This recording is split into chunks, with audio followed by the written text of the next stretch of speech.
Ide bentuk dewan yang diisi oleh Yusuf Kala, Opung Luhut, dan Habib Rizik. Nggak nyangka ternyata unik. Tokoh ini unik, dia hadir hampir dalam semua sejarah politik Indonesia. Waktu mahasiswa dia demonstran 66, lalu tumbuh sebagai pengusaha di era Orde Baru, era reformasi, masuk di dalam pemerintahan baru, sampai menjadi wakil presiden SBY, lalu jadi wakil presiden Pak Jokowi. Jadi sosok ini paham tentang model-model pembuatan kebijakan. Apa beda pembuatan kebijakan di era SBY dan era Pak Jokowi? Dia terlibat juga dalam banyak upaya perdamaian dunia, itu mendamaikan soal Aceh, soal Poso, segala macam, bahkan di luar negeri, Myanmar, konflik politik di Thailand. Jadi saya mau bertemu dengan dia dalam keinginan saya untuk mengetahui apa perspektif dia atau cara dia melihat perkembangan politik terakhir. Dan orang anggap bahwa yang bersangkutan pro Anies. Tapi kita akan ikuti perbincangan dengan Yusuf Kala. Saya Rocky Gerung dari RCTV, mau bercakap-cakap sampai tuntas apa isi kepala Pak JK dan apa perspektif dia tentang Indonesia. Dan Nelson Mandela. Inspirasinya apa Pak JK dari Nelson Mandela? Ya, perjuangan yang tidak pernah mundur walaupun di penjara 20 tahun.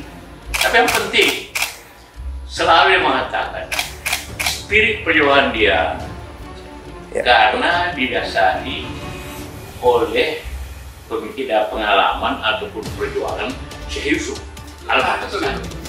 Syekh Yusuf kan di makam berjuang di makam. Jadi selalu ada koneksi antar manusia, dan tiba-tiba kita kan, kalau orang misalnya kita tanya orang lain, dia akan bilang ya Mandela, human rights. Tapi ada yang unik, teman-teman, Pak JK datang dari akar yang sama dengan spirit Nelson Mandela, Syekh Yusuf tadi. Milenial kadang-kadang lupa itu, bahwa Indonesia, negeri ini, dalam khususnya Sulawesi Selatan, sudah terhubung dengan pusat-pusat pemerintahan dunia sejak beberapa ratus tahun yang lalu, karena keberanian untuk mengarungi lautan. Ya, itu dalilnya tuh. Nah, dari Budi, Cinta Putra, ada luar negeri juga ada.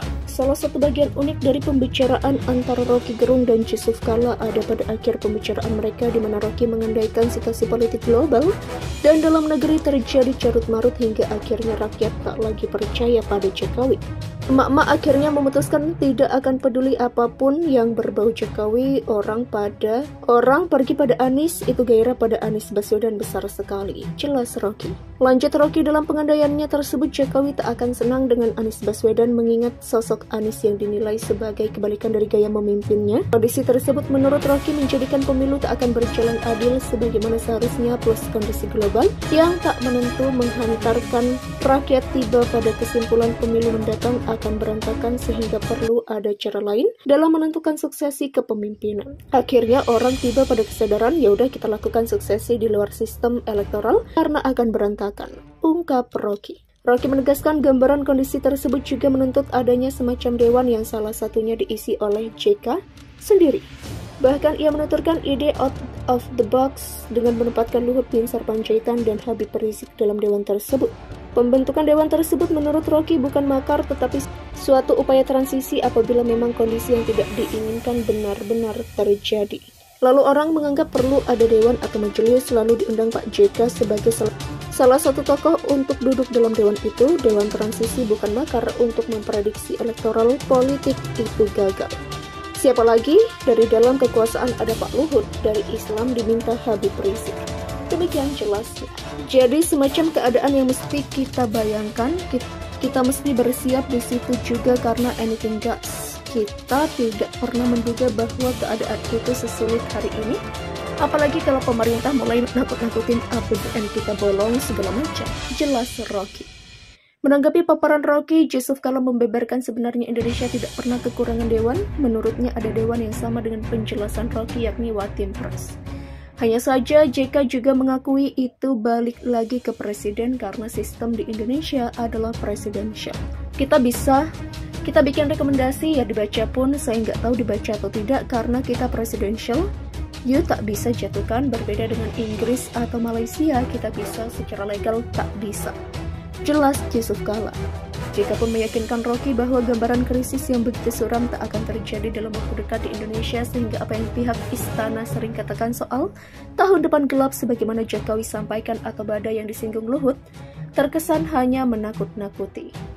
Sosok Yusuf Kala dikabarkan akan ambil bagian besar di kontestasi Pilpres 2024. Mantan Wakil Presiden 2 edisi tersebut santer diisukan akan menjadi kingmaker salah satu kandidat capres.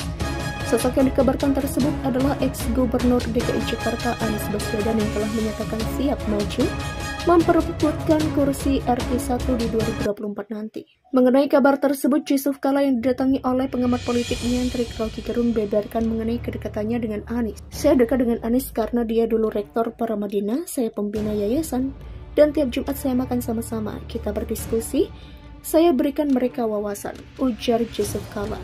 Kemudian waktu Anies jadi gubernur kan semua tahu saya yang dulu mengajak atau kingmaker.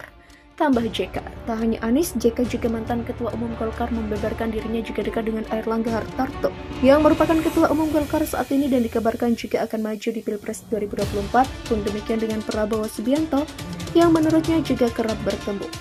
Karenanya ia menegaskan dekat dengan siapapun, meski demikian JK mengungkapkan punya kriteria tersendiri yang jadi referensinya dalam memilih sosok yang akan jadi presiden.